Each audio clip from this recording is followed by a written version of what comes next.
موهبة فاركو جت الزمالك.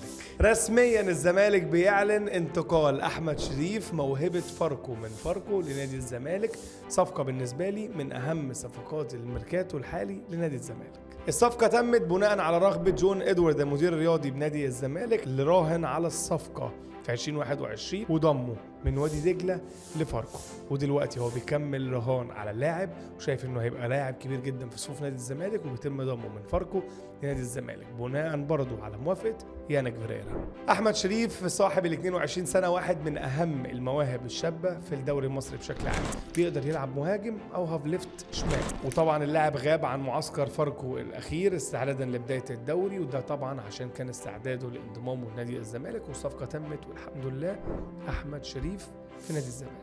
للناس بقى اللي بتهتم بالارقام وبتبص على اللعيب بناء على ارقامه حتى لو مش متابعاه، فخليني اقول لك ان احمد شريف شارك مع فاركو الموسم اللي فات 26 ماتش، قدر يجيب فيهم 7 تجوال.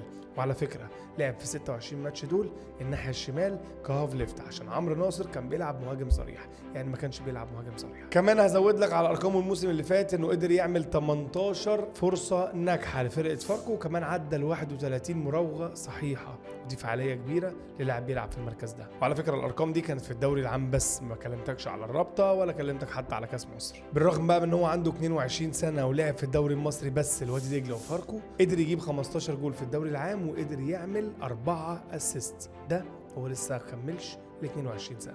خليني اقول لك كمان ان بعد انضمامه لفاركو في فتره بسيطه جدا حصلت له ظروف شخصيه وعمل حادثه بالعربيه، وكانت مع خطيبته وتوفت ربنا يرحمها. واللاعب ساعتها نزل ستوري وكتب عليها انه ميت اكلينيكيا، والفتره دي بالذات كان هيعتزل الكوره وما كانش قادر يلعب كوره خالص، ولكن داس على نفسه ووقف مره تانية ورجع بقى واحد من نجوم الدوري العام، واحد من نجوم فاركو. وبالمناسبه قبل ما يروح فاركو كان النادي الاهلي عايز يتعاقد معاه، ولكن المفاوضات ما تمتش. كمان احمد شريف بيتميز بحاجه مهمه جدا، ان في الماتشات الكبيره بيفرض شخصيته وسيطرته في الملعب. الراجل قدر يجيب في بيراميدز جولين وفي النادي الاهلي جولين برضه، لعيب كبير ومعنوياته عاليه. حاجه كمان عايز اقولها لك عن احمد شريف، هو اللاعب ده اكتر لاعب في الدوري المصري بيرقص جوه ال 18، وبالدليل هو اكتر لاعب حصل على ركلات جزاء، 7 ضربات جزاء هو تسبب فيهم عشان بيراوغ.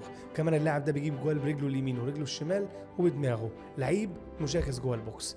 احمد شريف في الزمالك، رايك في الكومنتات.